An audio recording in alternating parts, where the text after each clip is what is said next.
చెప్పేవి శ్రీరంగనీతులు దూరేవి దొంగ గుడిసెలు అన్న సామెత గుర్తు చేస్తోంది అతగాడి వ్యవహారం.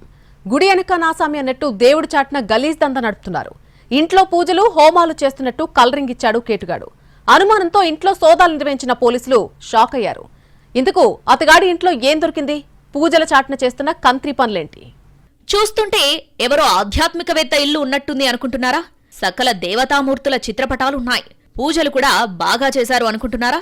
జస్ట్ ఇదంతా చూసి పక్కా పరమభక్తుడి ఇల్లు అనుకుంటే పొరపాటే.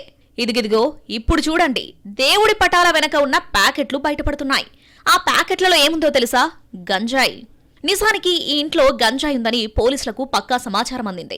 దీంతో ఈ ఇంట్లో సెర్చ్ చేసేందుకు వచ్చారు. ఇల్లంతా కలియ తిరిగారు, కానీ ఎక్కడా గంజాయి ఆనవాలు కనిపించలేదు. పైగా ఇంట్లోని వారంతా ఎలాంటి హైరాణ పడకుండా సైలెంట్ గా కూర్చున్నారు. వారి వాలకం చూసి అప్పటికే పోలీసులు అనుమానించారు.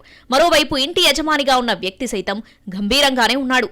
కానీ పోలీసులు పూజ గది వైపు వెళ్లేసరికి అతని ముఖ కవలికల్లో మార్పొచ్చింది. దీంతో దేవుడి చిత్రపటాల వెనక చూడగానే అసలు నిజం బయటపడింది. ధూల్పేటలో రోహన్ సింగ్ చేస్తున్న గంజాయి దందా బయటకు రావడంతో అతన్ని అరెస్ట్ చేశారు. ఒడిశా నుంచి గంజాయి తీసుకొస్తున్నట్లుగా గుర్తించారు. మొత్తంగా అతని ఇంటి నుంచి 10 కిలోల గంజాయి స్వాధీనం చేసుకున్నారు. రోహన్ సింగ్, యశ్వంత్ సింగ్ ముఠా ఒడిశా నుంచి హైదరాబాద్ కు గంజాయి తీసుకొస్తుంది. దాన్ని 5, 10, 15, 20 గ్రాముల్లో చిన్న ప్యాకెట్లను తయారు చేసి విక్రయిస్తున్నారు. గచ్చిబౌలి, మాధాపూర్ తో పాటు ఐటీ ఏరియాలో ఉన్న తమ ఏజెంట్లకు సరఫరా చేస్తున్నట్లు పోలీసులు గుర్తించారు.